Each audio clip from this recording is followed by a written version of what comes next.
there's nothing like going to a big hall and hearing the human voice unamplified projecting to the back of the house.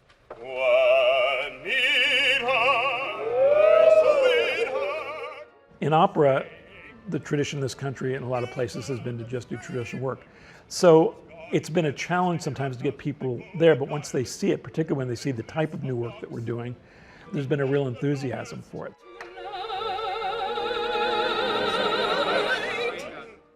My name is Bill Florescu. I'm the General Director of the Florentine Opera Company. General Director means that I'm both the administrative and the artistic head of the company.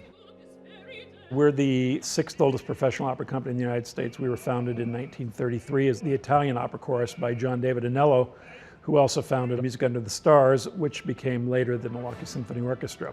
This will be our 83rd season, and it's really quite a special history that I'm very, very proud to be a part of.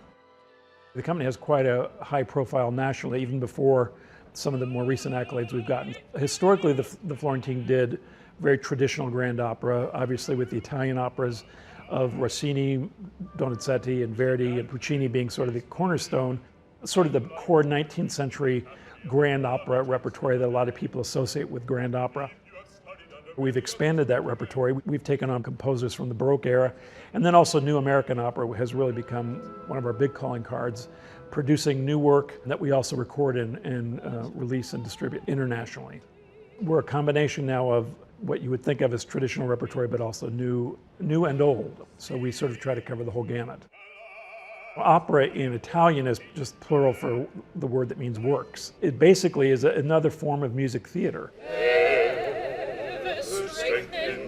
A lot of opera is sung all the way through, but there are some operas that have spoken dialogue. But I think at its core, it really has to do with the quality of singing that's done. She whispers to the strings so that lasts. Opera singers in the theaters that you see are singing without amplification. So opera singers learn to use their bodies as an instrument. And more recently, opera has also become associated with great acting and its visual format. So it's one of the more progressive art forms now with visuals, acting, and great singing.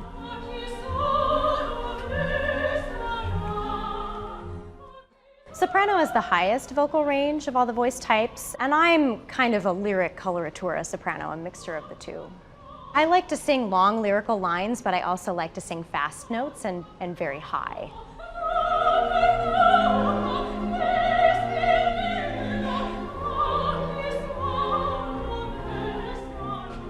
I like not having to use a microphone to sing. It's very freeing. You still have to think about projection and diction and pronouncing the language so that the audience understands the story you're telling. I think there are misconceptions about opera singers themselves, just the kind of park and bark loud singing that actually isn't most of opera. It's a singing drama. I think that education really plays an important part in making opera more accessible.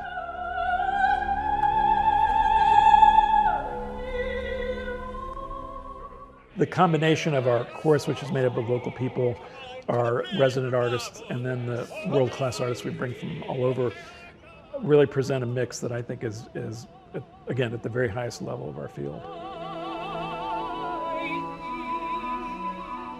Many people I talk to think that opera just stopped being created in the 1800s. So I think having something like Sister Carrie, Elmer Gantry, these new operas being brought to the public is really important because operas are being created every day in English. With you, sister.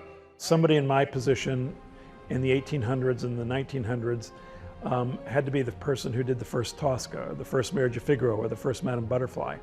And so our role is not to just be curator of already produced art, but to be the producers of new work that hopefully in 100 years will be those works that are considered classic. All opera, I think, really deals with the human condition and issues that we all can relate to regardless of when it was written. It is love, it is the... When people come in and experience art, the context in which they're enjoying it can have a big impact on how they're affected by it.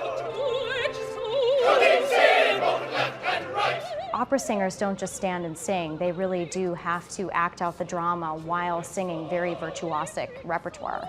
So I think it is accessible, and if you go, I think even for the first time, you'll be surprised at how much you enjoy it.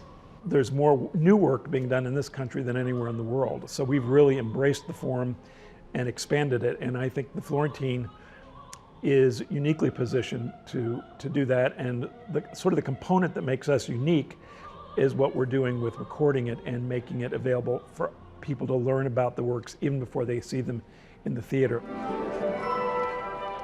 When you look at what Milwaukee has in terms of the arts and culture, it's really one of the things that we do at a very high level. I have so much respect for all of my colleagues in the arts in this community, both visual and performing, and I think the city deserves it at the very highest level. Milwaukee can produce world-class things, and I think we're doing that, and we always want to raise that bar.